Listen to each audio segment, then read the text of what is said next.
네. 자, 2025년 6월 21일 날 시행했던 서울시 의료기술직 시험 보시느라 수고 많으셨고요. 다들 잘 보셨나요? 간단하게 총평을 하자면, 제 개인적인 생각이긴 하지만, 이번에는 조금 그냥 무난하게 나오지 않았나. 너무 어려운 문제도 없었고, 그렇다 해가지고 전부 다 쉬운 문제로만 구성된 것도 아니었어요. 아마 문제 푸신 분들은 기억하시겠지만, 중간에 약간 조금씩 턱턱 막히는 부분이 있었을 거예요. 그렇지만 이제 충분히 공부하신 분들이라면 다 맞출 수 있는 문제들로 구성되어 있었기 때문에 여러분들이 잘 하셨으리라 생각을 합니다. 자, 물론 이 강의를 수강하시는 분들, 이 강의를 유튜브에 올라갈 건데, 이 강의를 보시는 분들의 대부분은 아마 이미 시험을 보셨던 분들보다는 아무래도 앞으로 시험을 어떻게 준비해야 되고 서울시에는 어떻게 시험 문제가 나왔는지 이런 것들이 궁금해가지고 여러분들이 아마 이 강의를 열람을 하시는 걸 거예요. 그래서 제가 요 설명드리는 것들은 물론 이제 해설도 물론 해드리겠지만 제가 어떤 사람인지 어떤 강의를 했고 어떤 문제들이 어떻게 이 시험에 녹여 나왔는지 이런 것들이 아마 궁금하셨을 겁니다. 자, 그래서 그런 내용을 좀 주로 설명드리면서 한번 해설 강의 시작해 보도록 할게요. 자, 천천히 한번 해볼게요. 자, 1번. 세세포 분열의 세포 주기에 대한 설명으로 가장 옳지 않은 것 골라라네요. 1번, 핵 안에서 DNA가 복제되는 시기는 S기이다. 그죠? S기 시기 때 DNA 복제가 일어나죠. 그래서 1번은 맞는 말이고, 2번, 분열기에는 염색 분체가 두 개의 딸 세포로 분리된다. 그죠? 그래서 우리가 체세포 분릴 때는 염색 분체 분리, 그 다음에 생식세포 분열 때는 첫 번째 상동 염색체 분리, 두 번째 염색 분체 분리 해가지고 요거는 충분히 공부했던 내용이니까 크게 어려움은 없었을 거예요. 3번, 세포가 생장하고 DNA가 복제되는 시기를 간기라고 한다. 자, 세포가 생장하는 시기가 G1기에 해당되고 DNA가 복제되는 시기 아까 위에 나온 내용 똑같이 나오죠. S기를 전체 통틀어서 여기에다가 G2기까지 합쳐지는 거죠. 합쳐져야 간기라고 부른다. 나머지 시기를 분열기라고 부르죠. 맞는 표현이네요. 4번, G1기에는 세포 분열에 필요한 물질을 합성하고 분열을 준비한다. 자, 제가 이거 강의할 때 얘기를 했었어요. 자, 전체 세포 주기상에서 크게 두 가지로 구분되는데 첫 번째가 간기, 즉 G1기, S기, G2기, M기로 이렇게 진행을 한다고 하면은 G1기는 이제 요 S기부터 먼저 해볼게요. 방금 얘기를 했으니까 S기는 DNA 복제가 되는 시기고 그 다음에 G2기는 M기 들어가기 직전이기 때문에 즉 분열기가 들어가기 직전이기 때문에 이때 세포 분열을 위한 준비를 하는 시기라 그랬었죠. 세포 분열 준비기. 그러면 당연히 여러 가지 물질들도 미리미리 만들 거고 그 다음에 준비한 다음에 M기 들어가서 분열이 일어나고 나면은 G1기로 돌아올 텐데 그때 세포 하나가 반으로 갈라질 거야. 이런 식으로 갈라지게 되겠죠. 그러면 갈라지고 나면 기존에 있던 세포랑 크기를 비교했을 때 절반으로 감소하게 되겠죠. 그럼 다시 이 친구가 원래의 세포 크기로 이렇게 다시 커져야 돼. 그래야 세포 분열의 의미가 생기죠. 그러면은 이 N기에서 G1기로 들어서게 되면은 G1기에서 다시 세포가 원래 크기로 성장하는 세포 생장기라고 하는 시기가 여기에 들어가죠. 그러면 G1기는 세포 생장기라고 해야 되고 분열을 준비하는 건 G2기라고 말해야 되겠죠. 요거는 개념 강의 시간 때 충분히 설명했던 내용이고 하이클래스 세포 분열 주기 파트에 자세히 설명이 되어 있습니다. 그래서 어려운 내용 아니었다. 괜찮죠? 그래서 1번은 간단한 문제. 자, 2번 보기에 가나다는 황색 포도상구균, 대장균, 매독균을 현미경으로 관찰한 것이다. 가장 옳은 것 골라라. 자, 이제 그림이 나와 있고 여러분 이제 요 그림을 통해 가지고 각각 이 균들이 어떤 균들인지 여러분들이 추론할 수 있죠. 자, 동그랗게 생긴 거는 이걸 우리가 무슨 균? 구균이라고 했고 이렇게 막대기 모양이면은 간균. 이렇게 이제 나선형 형태로 돼 있으면은 이걸 나선균 이렇게 불렀죠. 괜찮죠? 자, 그러면 위에 제시된 게 포도상 구균, 대장균, 매독균 요 세 개가 가나다 중에 하나라 그랬어요. 그죠?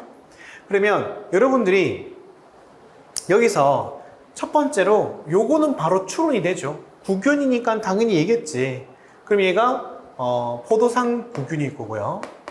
포도상 구균일 거고요. 그 다음에 여기 있는 나 그림도 마찬가지 막대기 모양이죠. 막대기 모양은 대표적으로 대장균이고요. 그죠? 여러분 이제 대장균은 그림으로 많이 보셨을 거니까 충분히 이해가 되실 거예요. 그럼 남은 매독균이 여기 나성균이 들어가고, 우리가 공부했다시피 여기 매독균 같은 경우에는 우리가 다른 용어로 뭐라고 됐죠? 스피로헤타라고 불렀었죠. 스피로헤타. 그죠? 스피로헤타 같은 경우에는 우리가 여기서 이제 포도상 구균, 이 친구는 그람 양성균, 대장균은 그람 음성균, 매독균도 그람 음성균 해가지고 이렇게 표시해 주면 되겠죠. 그래서 매독균은 요 밑에 적을게요. 음성균이고요. 대장균도 음성균. 그 다음에 포도상 구균은 양성균. 이렇게 해서 이 정도까지는 여러분들 우리 당연히 하이클래스 책에 다 분류가 나와 있고 각각 설명 더 나와 있고요. 매독균 같은 경우는 이름도 있죠. 트레포레마 팔리듐이라고 해가지고 이름도 우리가 외우기 했었다. 자, 요렇게까지 하고 난 다음에 이제 문제 풀러가면 될 거예요.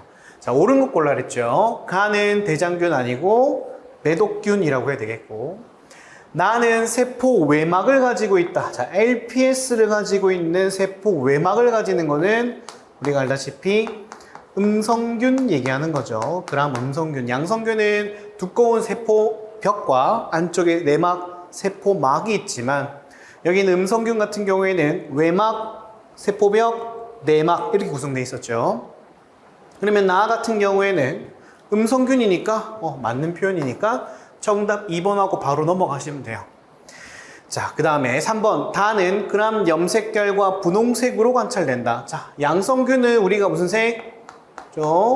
보라색으로 나오고, 음성균은 분홍색으로 나오죠. 그러면 다는 틀렸고, 그 다음에 아마 4번을, 만약에 이제 2번을 답을 체크를 못 하셨다면 2번, 4번 중에 고민하셨을 것 같기는 해요. 여기 보시면은 가는 유산균과 같은 문에 속한다. 그죠? 이거는 굉장히 지엽적인 내용인데, 일단 여러분들이 이제 이해하셔야 될 거는, 유산균은 이제 약간 통칭이에요, 얘는. 그래서 우리가 편하게 이해할 때는 젖산균이라고 생각하시면 돼요. 젖산균.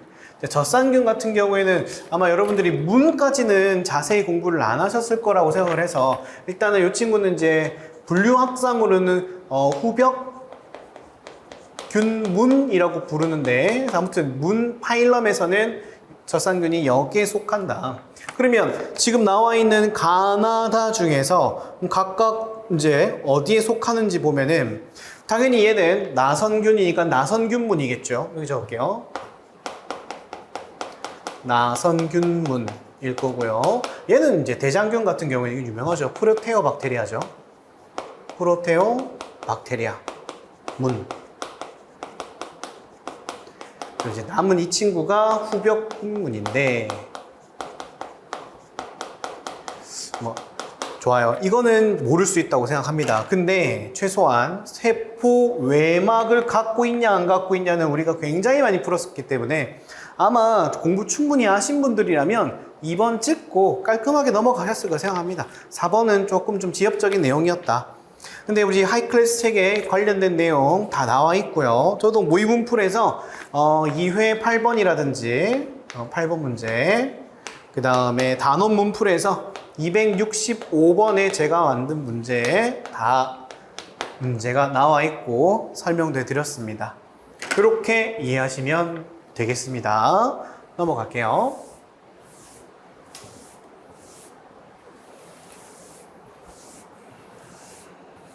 자, 넘어가서 3번.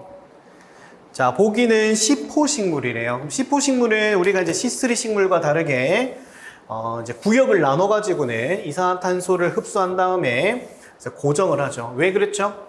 C4, C3 같은 경우에는 굉장히 더운 지역이나 고온 이런 지역에서는 아무래도 이제 광호흡이 발생하다 보니까 그것을 조금 이제 광호흡을 피하고 광합성을 적절하게 하기 위해서 구역을 나눠 가지고는 이산화탄소를 고정하는 영역과 실질적으로 광합성을 한 영역을 나눠 가지고는 이렇게 이제 만들어진 생물체를 얘기를 하는 거죠. 그래서 C4식물의 광합성 과정인데 가와 나는 잎의 광합성 담당하는 두 가지 세포래요.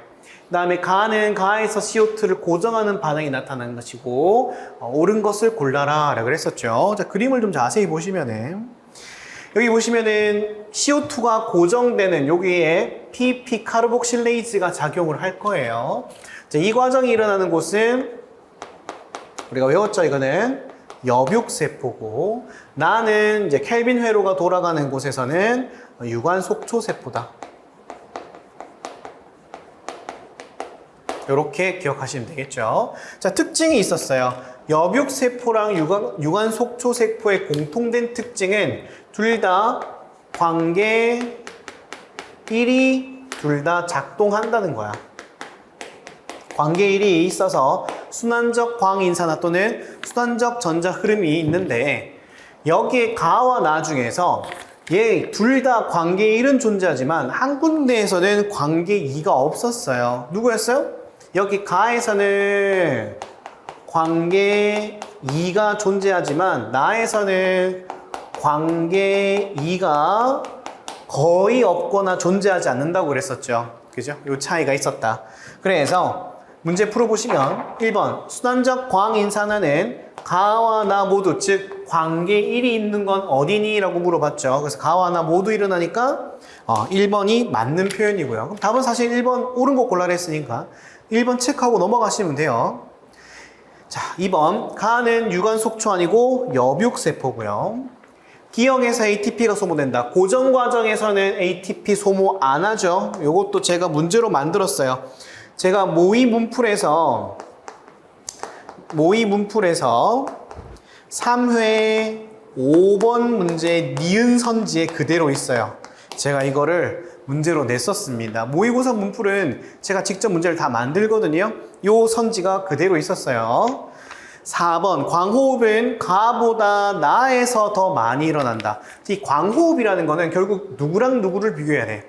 C3 식물하고 C4 식물을 비교를 해야 되겠죠. C3 식물이 광호흡이 많이 일어나고 C4가 적게 일어나도록 만들어진 시스템인 거잖아요. 그죠? 그러면은 누가 더 많고 적고를 말할 수가 없어요. 애매해요. 그죠? 그래서 애초에 이 문장 자체가 틀렸다고 이해하셔도 괜찮아요. 그죠? 굳이 비교하자면 C3랑 C4를 비교해야지 이 둘을 비교하는 거는 그죠? 하나의 C4인데 그죠?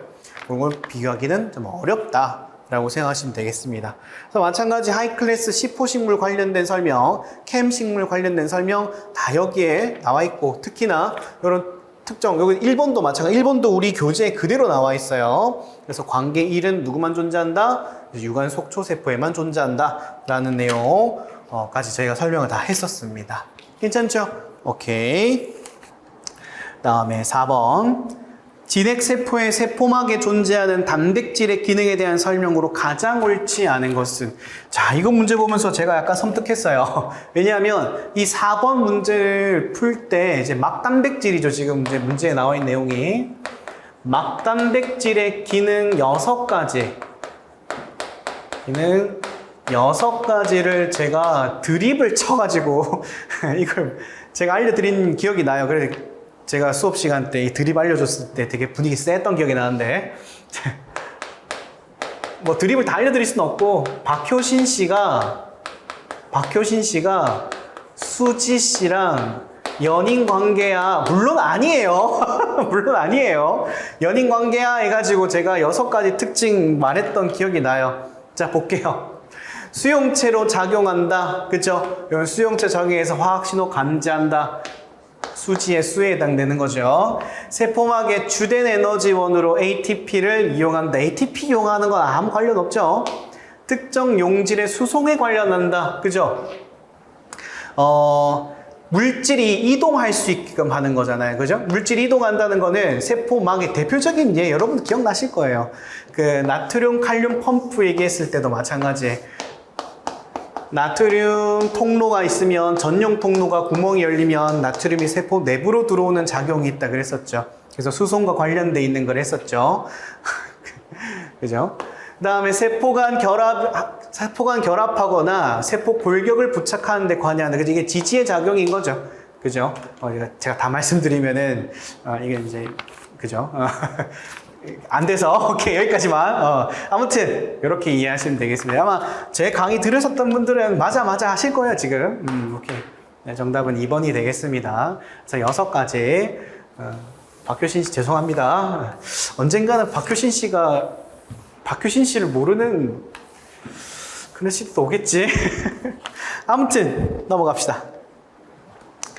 자, 5번 관계와 명반응에 대한 설명이래요. 우리 이것도 마찬가지예요. 제가 이걸 확인했더니 이제 모의고사 문풀 4회 7번에서 거의 비슷하게 냈어요. 물론 좀 다르게 냈지만 거의 비슷하게 문제를 냈어요.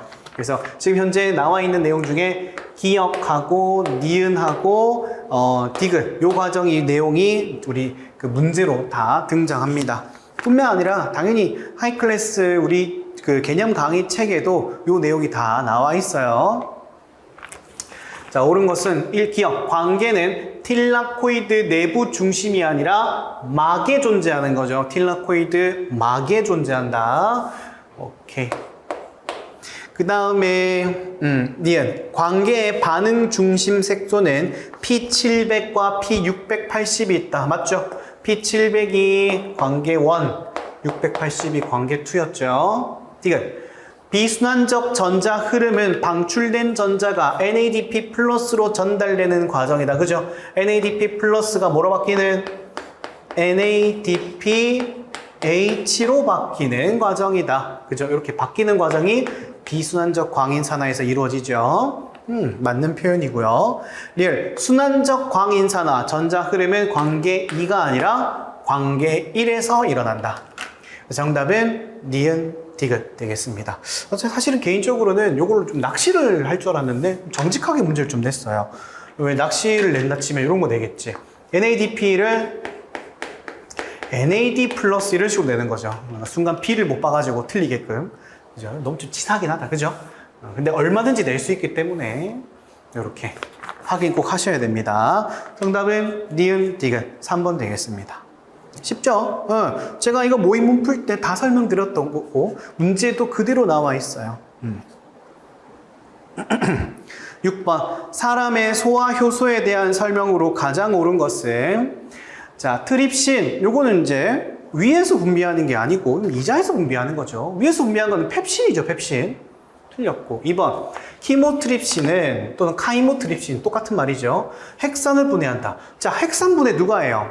그치? 뉴클레이스가 하잖아. 엔도뉴클레이즈랑 엑소뉴클레이즈. 그러니까 뉴클레이스가 이걸 분해하는 거지. 키모트립신은 단백질 분해랑 관련이 있는 거죠. 그 다음 3번 말테이스. 말테이스는 엿당을 포도당으로 만들어주는 친구죠. 그죠? 그럼 이당류를 단당류로 만들어주는 거예요. 다당류를 이당류로 만드는 게 아니고 이당류를 단당으로 바꿔준다. 그죠? 그다음 마지막 라이페이스. 라이페이스가 기능이 우리가 알다시피 지방산은 이렇게 구성되어 있죠. 지방은 그때 글리세롤과 지방산 세 분자로 구성되어 있는데 그때 이때 이 결합을 에스테르 결합이라고 하죠. 이걸 끊어내는 작용을 라이페이스가 한다. 맞죠? 그래서 정답은 4번. 이것도 어려운 문제 아니었어요. 제가 마찬가지 모의고사 문풀 확인했는데 2회 6번에 이 문제가 나와 있어요. 똑같진 않지만 관련된 내용 설명을 했다는 거. 그래서 아마 제 모의 문풀 충분히 풀어보신 분들이라면 했을 거예요. 다음 7번 아세틸콜린과 가바는 모두 신경세포 말단에서 시냅스로 방출되어 신경신호 전달에 관여하는 대표적인 신경전달 물질이다. 두 물질의 작용 방식에 대한 설명으로 가장 옳지 않은 것은 말은 되게 어렵게 적어놨는데 결과적으로 아세틸콜린하고 가바의 특징이 뭐니? 를 물어본 거예요. 아세틸콜린은 니코틴성 수용체. 이게 니코틴성 수용체라는 단어를 몰라도 수용체 결합한다는 건 알고 있고, Na 플러스 등의 양이온 통로를 열고 세포막 탈분극을 유도한다. 대표적인 게 뭐예요? 그죠? 신경 전달 물질로서 기능을 하는 거죠. 신경 전달 물질이라고 하면은 우리가 알다시피 시냅스에서, 그죠? 축삭돌기 말단 부위에서 분비되어 가지고는 가지돌기 부분으로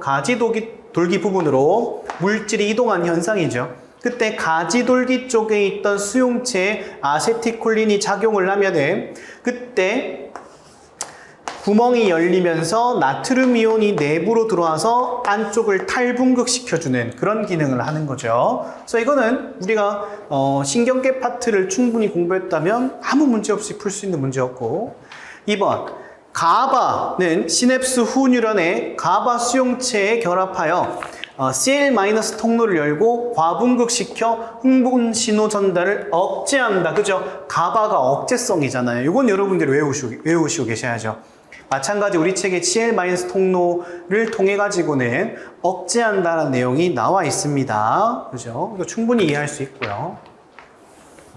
3번 아세틸콜린과 가바는 수용체에 결합한 후에 세포 내로 직접 들어가. 이게 틀렸죠?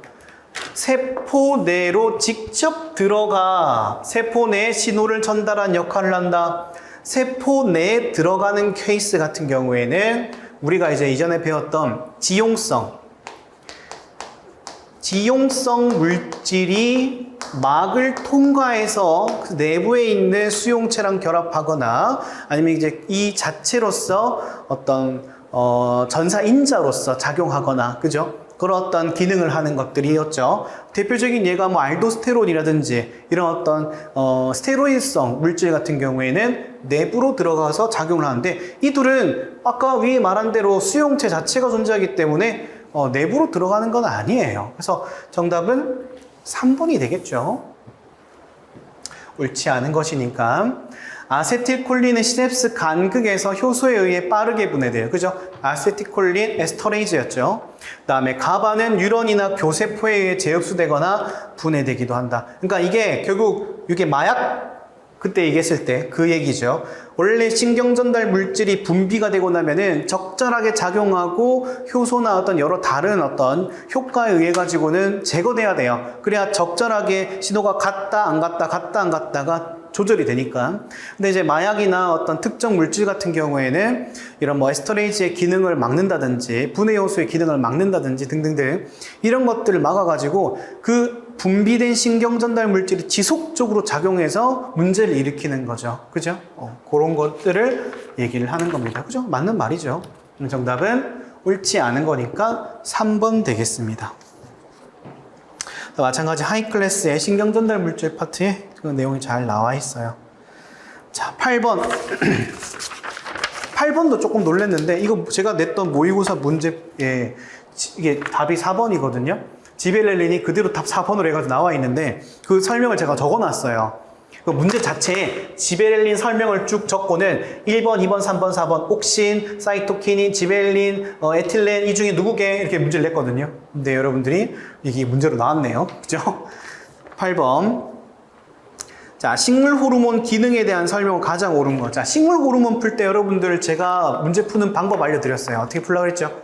일단 긍정과 부정으로 나눠놓고 이게 각각 긍정과 부정이 맞는지부터 확인하라 그랬어요. 그때 옥신, 사이토키닌, 지베렐린 요거는 좀 긍정의 의미라 그랬어요. 긍정. 그럼 이게 긍정의 의미고 나머지 H2 에틸렌은 좀 부정의 의미 쪽인데 요거는 특이한 반응이 하나 있기 때문에 그건 외우라 그랬어요.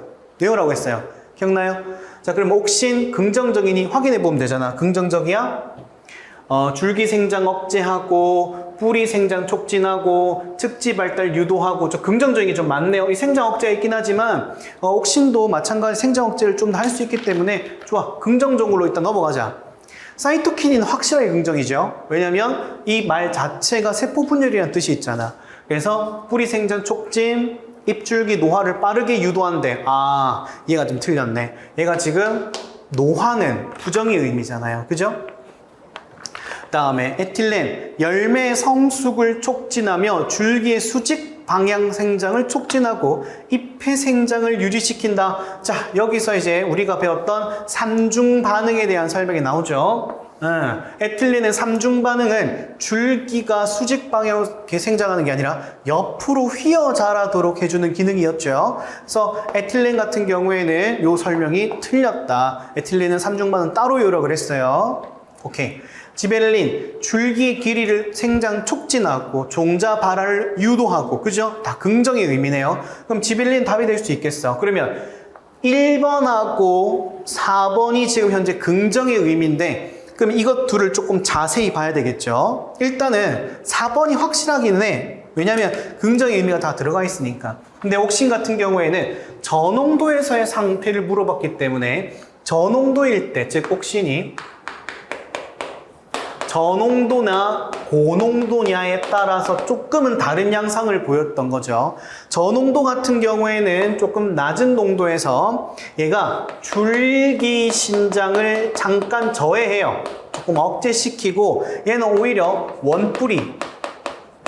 뿌리를 조금 만들어내는 작용을 하고요. 고농도 상태일 때는 얘가 겹뿌리랑 부정근을 만들죠. 겹뿌리랑 부정근을 만들어내는 어떤 특징이 있었어. 그죠? 그러면 저농도에서 줄기 신장을 억제하고, 그죠? 뿌리 생장 촉진한다까지도 이해가 될 수 있어. 근데 측지 발달이 뭐예요? 측지 발달. 옆으로 자란다 이 말이죠. 측면이잖아. 근데 우리가 알다시피 옥신 같은 경우에는 정단 우성이라 그래가지고는 위쪽으로 자랄 수 있도록 해주는 기능이 있다 그랬었죠. 그래서 측지 발달이 아니라 옆으로 자라는 거를 조금 억제하고 겪는 발달 이런 걸 억제하고 위로 자랄 수 있도록 해주는 기능이다. 그래서 얘가 요 말 때문에 틀렸구나. 그죠? 일단 첫 번째 뭐 하라? 그죠? 긍정과 부정을 나눠놓고 그게 틀린 거 먼저 제끼고 그 다음에 이제 구체적으로 들어가서 확인하라 그랬었어요. 기억나시죠? 제 강의 들으셨던 분들은 아마 이 문제 보면서 그렇게 문제를 푸셨을 거예요. 그래서 정답은 4번 되겠습니다.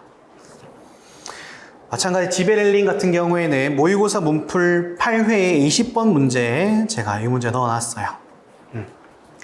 자, 9번 사람의 신경계에 대한 설명으로 가장 옳지 않은 거죠. 사실 이 9번 문제 보면서 약간 황당했어요. 왜 이런 문제를 내지? 약간 이런 생각?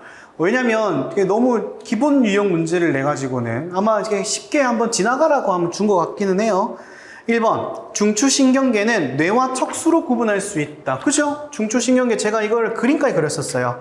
크게 신경계는 중추신경계랑 말초가 있는데 어쩌고 저쩌고 하면 설명을 막 했어요. 그죠? 이렇게 그림 그려가면서 그때 중추신경계는 뇌와 척수 맞죠?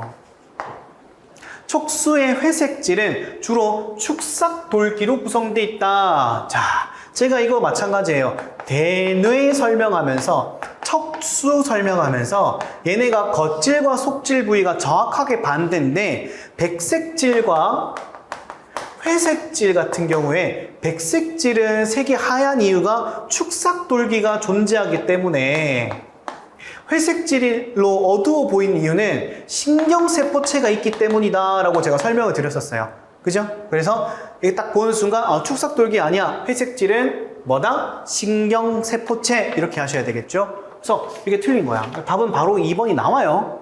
이거는 어려운 문제가 아니고 굉장히 쉬운 문제죠. 3번 위기 상황의 교감신경의 신경절 이전 유련의 신경세포체 세포에서 아세틸콜린이 신경절 이후 신경세포에서 노르에피네프린이 분비된다. 그죠? 이게 교감신경의 특징이죠. 그죠? 4번 대뇌 두정엽에는 신체 감각 정보를 받아들이는 감각령이 있다. 이게 이제 우리가 감각령, 연합령, 운동령으로 나누는 건 겉질 부위에 대한 설명이고요. 두정엽은 우리가 이제 영역이죠. 앞쪽은 전두엽, 후두엽, 측두엽, 두정엽 해가지고는 영역을 또 나누는 거죠. 그때 당연히 그러면 두정엽 같은 경우에는 감각 정보를 받아들이 대표적으로 접촉 감각, 그러니까 피부나 이런 데서 얻을 수 있는 접촉 감각, 피부 감각 이런 것들, 또 미각 이런 관련해 가지고 감각을 하는 게 두정엽이죠. 그럼 감각 정보를 받아들이는 감각력이 당연히 있겠지. 그죠? 어려운 내용은 아니에요. 그래서 정답은 옳지 않은 것이니까 2번 되겠습니다. 다음 10번. 10번도 여러분 이제 저해제 관련해가지고 공부를 많이 했어요. 저해제 관련해가지고는 두 가지가 있었죠. 경쟁적 저해제랑 비경쟁적 저해제. 그때 주요 작용 기전에 대한 설명 옳은 거 골라라 했으니까 경쟁적 저해제에 대한 정의를 찾아라 라는 뜻이었어요. 그럼 정의가 뭔데? 경쟁적 저해제는 동일한 활성 부위에 기질과 서로 경쟁하는 거잖아. 그죠?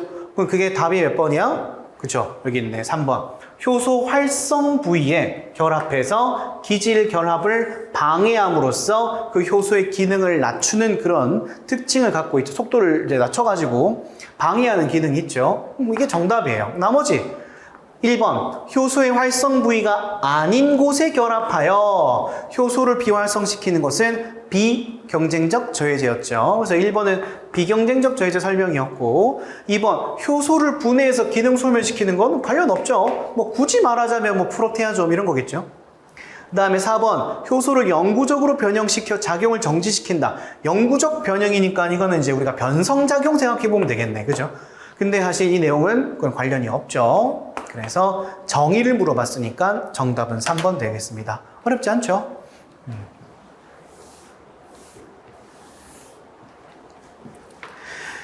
자, 마찬가지 이것도 기본 개념 물어본 거기 때문에 우리 하이클래스 책에도 잘 나와 있습니다. 11번 태반을 통과하여 태아의 수동 면역. 와, 이거 정말 그죠? 제가 여러 번 했던 내용인데 그죠? 이제 박노환 교수님께서도 요렇게 해가지고는 설명을 하셨을 거예요. IgG 같은 경우에는 태아의 수동 면역과 관련이 있는 거니까 정답은 일단 1번일 거고요. 다음에 M 같은 경우에는 이제 오합체 형태로 돼 있는데 처음으로 이제 감염됐을 때 나오는 그런 어떤 항체죠. A 같은 경우에는 요게 조금 특이하죠.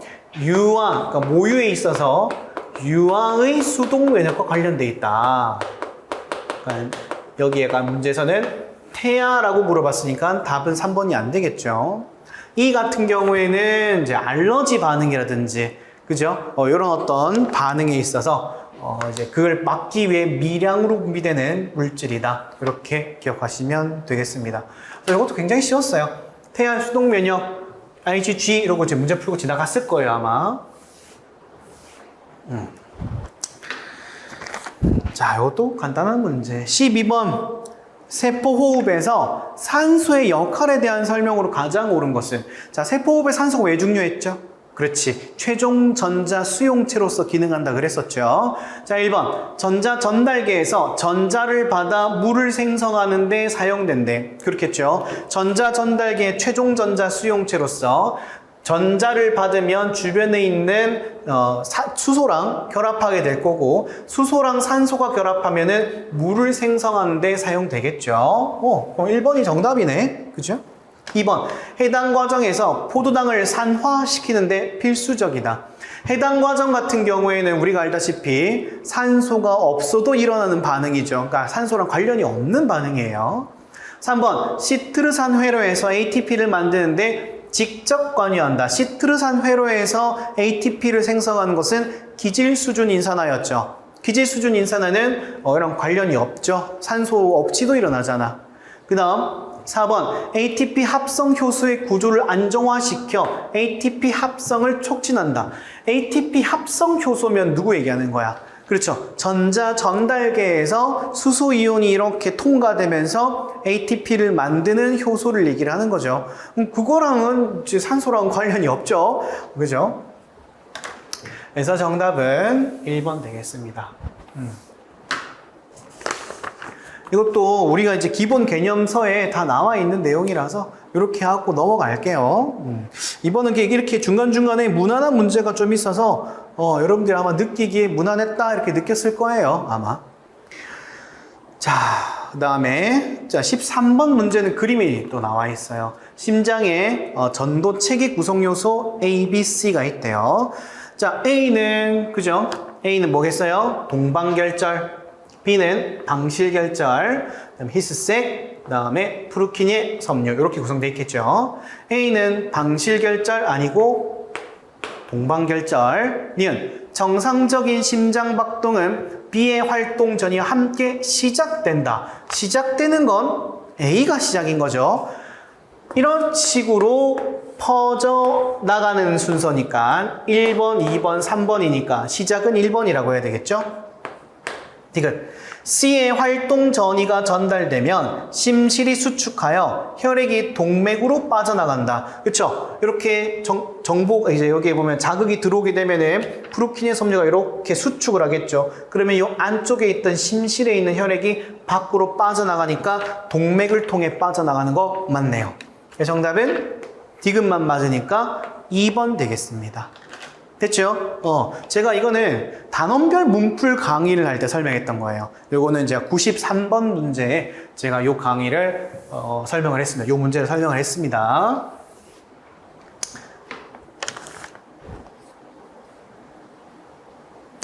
자, 14번 락오페론에 관련된 대장균에서 젖당을 분해하는 데 필요한 효소를 발현하기 위해 조절되는 유전자 집단이다.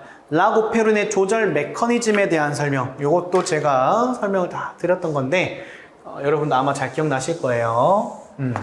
자, 맨 앞쪽에 뭐가 있고 조절 유전자가 있죠. 그 다음에 프로모터가 있을 거고 작동 유전자 또는 작동자가 있죠. 그 다음에 나머지가 뭐다? 구조 유전자로 구성되어 있는 요게 우리가 흔히 말하는 락오페론의 기본적인 구성 요소죠. 그때 여기 조절 유전자를 제외한 프로모터부터 여기까지를 우리가 락오페론이라고 부르죠. 됐다. 자, 1번 락오페론의 억제자는 이제 여기서 만들어진 게 억제자죠. 억제자는 프로모터 부위에 결합하니 아니죠. 여기 있는 작동자에 결합해서 전사가 안 일어나게 만들죠. 틀렸고. 락오페론의 프로모터 P, 그죠? 락P, 프로모터 부위는 작동자로서 유전자의 발현을 억제한다. 아니죠. 이 친구는 여기에 이제 RNA 중합효소가 와가지고는 구조 유전자가 전사되도록 도와주는 곳이잖아. 그죠? 설명이 틀렸죠. 3번 젖당이 존재하면 조절 유전자 여기 얘기하는 거죠. 에서 생성된 억제자가 작동 부위에서 떨어진다. 그렇죠. 여기 억제자 같은 경우에는 젖당이 얘랑 결합하게 되면 불활성화되면서 떨어지죠. 그러면은 프로모터에 RNA 중합효소가 붙으면서 구조 유전자를 전사하죠. 그렇죠. 3번이 옳은 설명이네요. 그 다음에 4번 락오페론의 전사는 젖당이 존재할 때 작동 부위에서 mRNA 합성을 촉진한다. 자, 젖당이 존재할 때라 그랬으니까 이게 작동을 한다는 소리겠죠. 그러면은 여기에 RNA 합성을 촉진하는 거는 프로모터에서 RNA 중합효소가 붙어서 구조유전자를 만들어낸다 그랬었죠. 그러면 작동 부위에서 하는 게 아니네. 얘는 이게 붙고 떨어지고 하는 곳이잖아. 그죠? 틀렸네. 정답은 3번 되겠습니다. 됐죠? 오케이.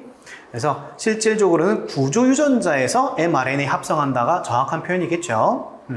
그래서 여러분도 락오페론 설명 충분히 공부하셨으면 이해하셨을 겁니다.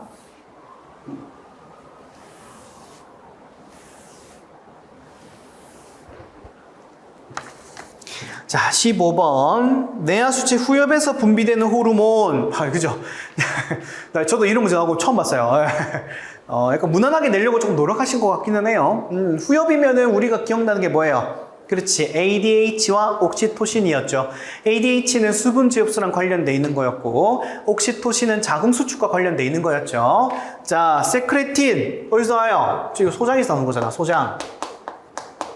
그 다음에 성장 호르몬, 이건 GH라고도 부르죠. 얘는 뇌하수체 전엽에서 나오고요. 전엽. 그 다음에 프로락틴, 젖분비랑 관련이 있는 호르몬이죠. 마찬가지. 뇌하수체 전엽에서 나오죠. 전엽.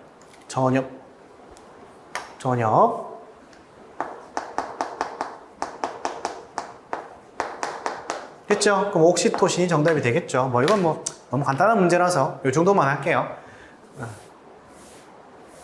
됐습니다. 15번 정답은 3번이고요. 그지? 너무 빠른가? 자, 16번. 16번 보기에서 A와 B는 R 선택종과 K 선택종에서의 수명의 백분율, 생존 개체수 관계를 순서 없이 나타낸 것이다. 와, 이거 우리가 많이 봤던 거예요. 이거 K 선택종, R 선택종 제가 강의할 때 설명하면서 뭐라 그랬냐면 K 선택종을 이해할 때는 한국을 떠올려라 이랬어요. 제가 한국 우리가 보면 뭐 K-팝 그죠? K 김치 뭘 하잖아. K 붙이잖아요. 그런 것처럼 K는 한국이다, 코리아다. 이렇게 하면서 외우라 그랬던 기억 나실 거예요. 그죠? 아마 제 강의 들으셨던 분들은. 그래서 여기에 있는 그림은 뭐예요? 그죠? 수명 백분율에 대한 생존 개체수니까 이건 생존 곡선 얘기하는 거예요. 생존 곡선. 그러면 A와 B 중에서 누가 K 선택종이냐? 이러면은 당연히 B가 K 선택종이겠지. 왜 그러냐? K 선택종 했을 때 제가 이해하라고 했던 건 한국을 떠올리라 그랬잖아요. 그죠? 한국 사람을 떠올려대고 사람을 떠올려대고 그러면 사람 같은 경우에는 처음에 태어나자마자 거의 안 죽어. 그러다가 시간이 지날수록 서서히 감소하다가 특정 나이대가 되면은 확 감소하죠. 이게 이제 특징이라 그랬었죠. 근데 R 선택종 같은 경우에는 태어나자마자 급격히 떨어져. 그러면 그 말은 이 전략 자체가 아기를 최대한 많이 낳아가지고는 그 중에 일부가 살아남겠지 전략을 선택한다 그랬었죠. 그래서 요 내용을 이해하시면 될 거예요. KR. 각각 요거는 한국 떠올리면 된다 그랬었죠. 1번. 서식 환경의 변화는 A가 B보다 적다. 아마 1번 보신 분들이 약간 갸우뚱 했을 거예요. 그치? 이게 조금 걸리는 문제였어요. 그래서 1번은 좋아. 이게 이해가 안 될 수도 있어. 세모 치고 넘어가요, 그러면. 2번, 개체의 크기는 A가 B보다 크다. 그죠? B가 사람이잖아, 사람. 그 사람. 그 다음 R은 아까 얘기했듯이, 대표적인 얘가 굴이죠, 굴형이라고도 부르는데, 사람형이라고도 하고. 굴형은 일반적으로 조금 개체 수는 맞지만 크기는 좀 작죠. 그래서 크기는 누가 더 크다? B가 좀 더 크다. 틀렸네. 생식 시기는 A가 B보다 늦다. 생식 시기. 생식 시기라는 얘기는 아기를 낳을 때 나이를 얘기하는 거죠. 언제야? 30년 뒤잖아. 그죠? 한국인. 늦잖아. 그지? 틀렸어. 자손의 수는 A가 B보다 많다. 그죠? 한국인 몇 명 낳아요? 되게 적게 낳죠? 근데 얘들은 엄청나게 낳아요. 그치? A가 B보다 많다, 맞네. 그래서 답은 4번하고 지나가면 돼요. 1번 몰라도. 어차피 하나만 선택하면 되니까. 그런데 서식 환경의 변화라는 개념을 조금 이해하기가 어려울 수도 있어요. 잘 봐요. 사람과 굴형 중에서 우리가 환경 변화에 대한 내성을 우리 하이클래스 공부할 때 배웠어요. 다시. 환경 변화에 대한 내성.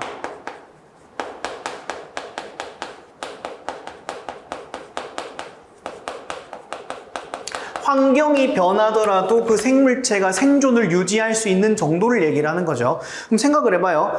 그러면 환경 변화의 내성이 뛰어나다라는 거는 환경이 변하더라도 그 자리에서 계속 삶을 살아가는 거예요. 그죠? 봐봐요. 사람 같은 경우에는 봄, 여름, 가을, 겨울 지나더라도 내가 갑자기 오늘 이제 여름이 너무 더우니까 저기 북쪽으로 올라가자. 겨울은 추우니까 남쪽으로 내려가자 이러지 않잖아요. 그죠? 환경에 적응을 하는 거죠. 내성력이 강하다라고 말할 수 있겠네. 그럼 변화는 적다라고 할 수 있겠죠. 이해되셨죠? 근데 반면에 굴형 같은 경우 이제 대표적인 예로 일반적으로 좀 작은 생물들 얘기하는데 얘들이 환경이 싹 변하면 조금이라도 추워지거나 조금이라도 더워지면 얘들을 이제 싹 전멸하기도 하죠. 그죠? 그래서 이런 환경 변화에 대해서 크게 영향을 받기 때문에 환경 변화에 따라 가지고 서식실제로 옮겨 다니는 특징이 있어요. 그죠? 내성이 적다 이렇게 이해하시면 되겠죠. 그래서 A가 B보다 환경 변화가 적다. 아니죠. 많다고 해야 되겠지. 이해되셨죠? 얘는 내성이 강하니까 잘 안 움직여. 변화가 적어. 근데 얘는 변화가 커. A가 변화가 크다고 해야 되겠지. 됐죠? 오케이. 요거 그래서 우리가 이미 배운 내용이었어요, 사실은.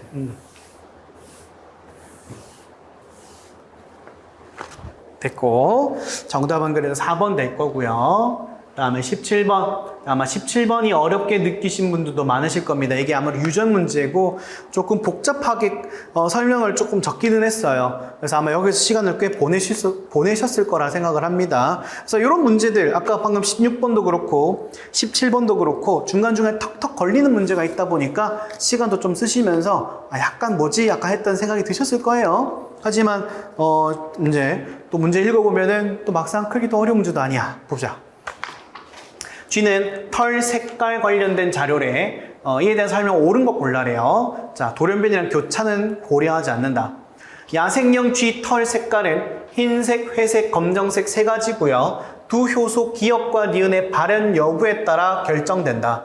기역과 니은은 각각 유전자 A와 B가 암호화하며 유전자 A, B는 서로 다른 염색체에 존재한대. 하하. 그러면 이게 이 말인 거죠. 어떤 염색체가 있는데 A 정보가 여기 있다 치면은 B 정보는 다른 곳에 이렇게 있다는 소린 거야. 아하. 독립이란 소리구나. 기역과 니은을 만들지 못한 유전자 스몰 a와 b는 각각 대문자 a와 대문자 b에 대해 열성 대립 유전자다. a랑 스몰 a, 대문자 b랑 스몰 b를 각각 비교했을 때 각각 요게 우성이란 소리네요. 자, 표는 A와 B에 대한 양성잡종 교배를 통해 얻은 2세대 자손의 표현형 비율이다. 양성잡종, 그죠? 양성잡종이면은 이 친구가 각각 교배를 할 때 큰 A, 작은 A, 큰 B, 작은 B가 서로 같은 게 교배됐다는 자가교배의 의미구나. 됐죠? 그러니까 이거 용어를 정확하게 공부하셨던 분들이라면 이게 이 내용이 그 말이구나 하셨을 거예요. 그래서 결과가 어떻게 나왔는데 흰색, 회색, 검정이 3대 4대 9 비율로 나왔대. 그러면 얘랑 지금 현재 독립된 상태고 이게 두 개가 자가교배가 일어났으니까 자, 이걸 결과를 써보면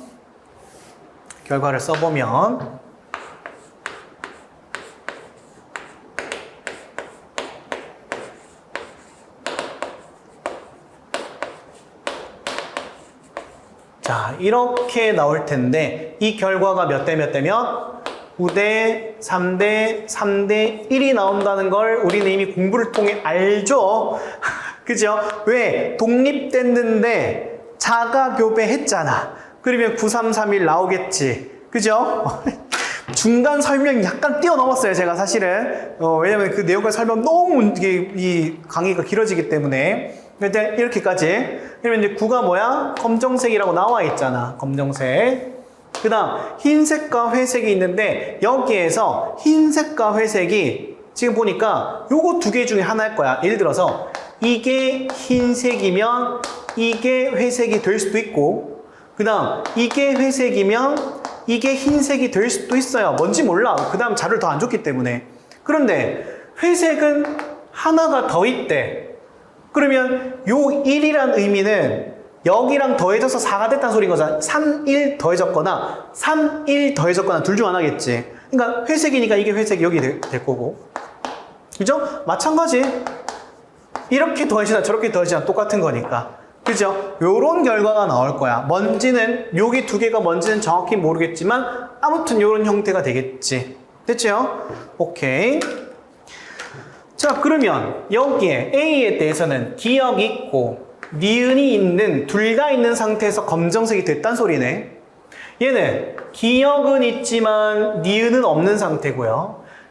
기역은 없고, 니은이 있는 상태고, 얘는 둘 다 없는 상태겠네.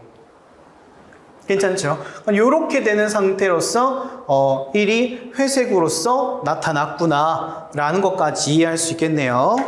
자, 그러면 1번 기역과 니은이 모두 결여되면, 둘 다 결여되면 회색이 되니, 그치? 이거는 뭐 빼도 박도 못하죠? 오케이, 맞고. 일단 정답이 가장 옳은 것 골라라 했으니까 답은 1번하고 지나가시면 돼요. 2번, 기역과 니은이 모두 발현되면, 둘 다 나오면 검은색이죠.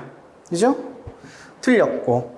기역, 니은이 모두 발현되면 흰색, 또 틀렸죠. 똑같은 말 또 적어놨죠. 오케이.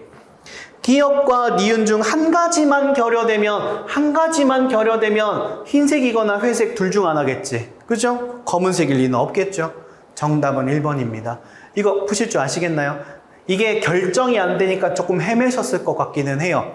헤맬 수도 있다 생각합니다. 근데 제가 문제 풀이할 때 그런 내용 설명을 해요. 정확할 결정이 안 나더라도 문제에서 그걸 묻질 않는다. 걱정하지 말고 그냥 넘어가라. 그런데 문제 풀다가 만약에 안 풀리면 다시 올라가가지고 확인해봐라 라고 설명을 드렸어요. 그래서 이렇게 정리하셔가지고 1번 답 하시면 되겠습니다. 오케이. 좋았어. 넘어갈게요. 18번. 와, 이 그림 정말 유명한 그림인데 여기다 갖다 넣어놨네요. 자, 보기는 상보적인 두 사슬 가와 나로 이루어진 4개의 염기쌍 이중 나선 DNA래요. A와 B는 가의 두 염기를 점선은 염기쌍의 일반적인 수소 결합을 나타냈을 때 가장 옳은 것은, 자, 그림을 보고는 추론하라 이거네요. 자, 그림을 봤더니, 자, 우리는 알다시피 퓨린계, 피리미딘계 이렇게 있다는 걸 알고 있죠. 그러면 아데닌과 타이민이 이중결합을 하고 구아닌과 사이토신이 삼중결합한다는 사실을 알고 있어요. 자, 그러면은 여기 보시면은 2개짜리 퓨린이죠. 퓨린이면 아데닌 아니면은 구아닌인데 이중결합이니까 아데닌, 요거 하나짜리니까 타이민, 그죠? 요 친구 삼중결합이네. 그 중에 2개짜리 구아닌, 사이토신. 됐죠? 이거 판단할 수 있어야 돼요. 2개짜리네. 그러면 아데닌, 타이민. 3개짜리네. 구아닌, 사이토신. 이렇게 하고 끝. 됐나요? 자, 1번. A는 유라실. 유라실 나오면 안 되죠. 이거 RNA인데. DNA라 그랬잖아. 틀렸고. 2번. B가 포함된 뉴클레오사이드는 데옥시 구아노신. 구아노신이니? 라고 물어봤네? 맞네. 구아노신이네요. 그죠? 구아닌이니까 정답 2번. 3번. 나의 3- 염기는 아데닌이다. 자, 가를 보니까 여기 1번, 2번, 3번 열려있죠. 3-. 여기 5-겠지. 그럼 반대로 얘는 5-, 3-로 이어지겠죠. 그러면 문제에서 나의 3-에 붙어있는 건 아데닌이니? 아니요. 구아닌이요. 됐죠? 틀렸고. 이 DNA의 GC 함량은 25%이다. 자, GC 함량 전체가 몇 개? 하나, AT, GC, AT, GC. 50%네. 절반이잖아요. 그죠? 오케이. 정답은 2번 되겠습니다. 됐죠? 그림을 충분히 분석하면 풀 수 있는 문제였어요. 그래서 서울시는 이렇게 자료나 그림이나 이런 것들을 많이 줘요. 그래서 이런 것들 보는 연습도 꼭 하셔야 됩니다.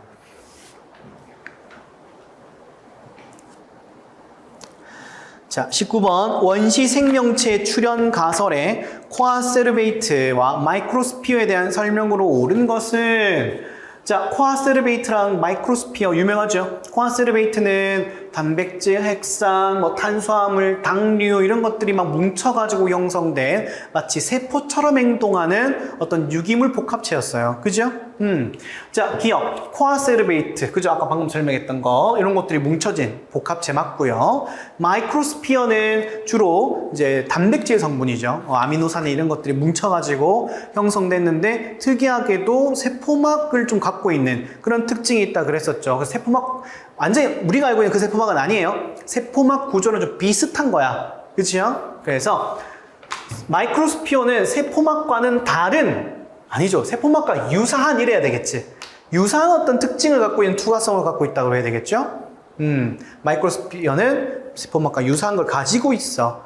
디귿. 코아세르베이트는 세포의 원형질과 비슷하지만 물질 흡수나 분열 등은 할 수 없다. 아니죠. 코아세르베이트가 그때 말씀드렸다시피 코아세르베이트가 실제 세포라고 말할 수는 없지만 세포랑 유사한 행동을 하더라 이거였죠. 분열도 하고 물질 흡수도 하고 분비도 하고 왔다 갔다 하고 그러죠. 그러니까 세포 원형질과 비슷해. 그리고 뿐만 아니라 흡수, 분열 이런 것도 할 수 있어. 그죠? 틀렸고. 리을, 마이크로스피어는 출하와 분열 같은 특징을 나타내기도 한다. 그죠? 마이크로스피어가 코아세르베이트랑 비슷한 점이 어떤 세포 행동을 따라하는 그런 어떤 비슷한 행동을 한다는 점이 좀 특이한 점이라 그랬었죠. 그래서 정답은 기억, 리을 해서 2번 되겠습니다. 이거 하이클래스 우리 생명의 기원 파트에 자세히 적혀 있어요. 코아세르베이트랑 마이크로스피어의 특징 해가지고는 있다는 거 꼭 확인하시면 좋을 것 같아요. 오케이. 자, 넘어가고 마지막 고사리, 양치식물이죠. 양치식물에 대한 설명을 가장 옳지 않은 것 골라래요. 1번, 종자를 생산하지 않는다. 맞죠? 고사리는 포자로 번식하죠. 그 다음에 2번, 포자체는 관다발이 발달해 있다. 그죠? 포자체가 본체고, 배우체가 나중에 이제 생식할 때 잠깐 등장하는 거죠. 그러니까 우리가 알고 있는 그 실제 본체가 포자체니까 당연히 관다발 발달해 있겠죠. 이렇게 이제 서 있으니까. 3번, 수정을 위해 물이 필요하다. 그죠? 고사리는 그래서 주로 습하고 뜨끈뜨끈한 지역에 살죠. 약간 후덥지근하다 그래야 되나? 후덥지근하고 약간 습하고 이런 지역에 고사리가 잘 살아요. 4번, 배우체는 자가 영양이 불가능하다. 아니죠. 포자체, 고사리의 포자체도 마찬가지고 배우체도 엽록체가 있어. 초록색이잖아. 그래서 둘 다 뭐가 가능하다? 광합성이 가능하다. 그래서 자가 영양이 불가능하다고 하면 틀렸죠. 광합성을 통해 자가 영양 물질을 만들어낼 수 있으니까. 그죠? 그래서 정답 옳지 않은 것이니까 4번 되겠습니다. 네, 마찬가지 저희 하이클래스 책에 식물계 분류해서 양치식물의 생활사 해가지고 설명 다 했던 부분이니까 강의 들으셨던 분들은 크게 어렵지 않게 좀 해결하셨을 거라 생각을 합니다. 제가 볼 때는 조금 좀 걸렸다, 조금 뭔가 이제 걸리적거렸다 라고 생각이 드는 거는 아까 그거 젖산균, 그 2번 문제의 젖산균인 것 같고요. 근데 뭐 앞에 내용을 충분히 알고 있으면 풀 수도 있는데 그럴 수 있을 것 같고, 그 다음에 8번 문제 옥신 요 관련해가지고 풀 때도 조금 시간 걸렸을 것 같고요. 그 다음에 아까 16번 문제 1번, 그 다음에 17번 문제 전체, 그 정도, 한 3문제 정도 걸리적거리는 거나, 한 4문제 정도 걸리적거리는 게 있었던 것 같아요. 근데, 제가 개인적으로 생각했을 때는 한 90점 정도는 나와야 합격선이지 않을까라는 생각이 좀 합니다. 물론 실제 결과는 나와봐야 알죠. 제가 무슨 무당도 아니고 정확히 알 수 있는 건 아니지만 그 정도이지 않을까. 왜냐면 우리가 이제 생물 말고 다른 전공 과목 2과목을 더 보잖아요. 그 2과목을 전체로 했을 때 그냥 평균적으로 봤을 때 이 정도는 나와야 되지 않나. 그래 합격선에 아마 들어가지 않나라고 생각이 듭니다. 아무튼 6월 시험, 서울시 시험 보시느라 고생 많으셨고 일부 지방 같은 경우에는 뭐 전북이라든지 일부 지역은 아직 남아 있어요. 그래서 그 시험 아직 준비하시는 분들이 있을 테니까 그 마저 준비하시는데, 그 준비하시는 분들은 최선을 다해서 준비해 주시고 서울시가 시험이 조금 계속 이전엔 좀 어렵게 나왔다가 이번엔 조금 무난하게 나온 건데, 글쎄요, 이런 자료가 조금 많이 등장한다는 게 좀 특징인 것 같긴 해요. 앞으로 시험 준비하시는 분들은 여러분들이 공부를 하실 때 자료나 그 다음에 그림, 표, 그래프 이런 것들 있죠. 그래서 우리가 아까 봤던 2번, 3번, 그죠? 13번, 그 다음에 16번, 18번 이런 어떤 그림이나 자료, 그래프 같은 것들을 여러분 잘 보셔야 돼요. 그런 것들을 분석하는 것들 자꾸 요구를 하니까 이제 그냥 단순하게 개념 물어보는 걸로는 이제 공무원이 그렇게 안 하는 것 같아요. 앞으로 그래서 이런 건 좀 잘 확인하셔가지고 공부하시길 부탁드리겠습니다. 시험 보시느라 고생하셨고요. 전 여기까지 하겠습니다. 고생하셨습니다.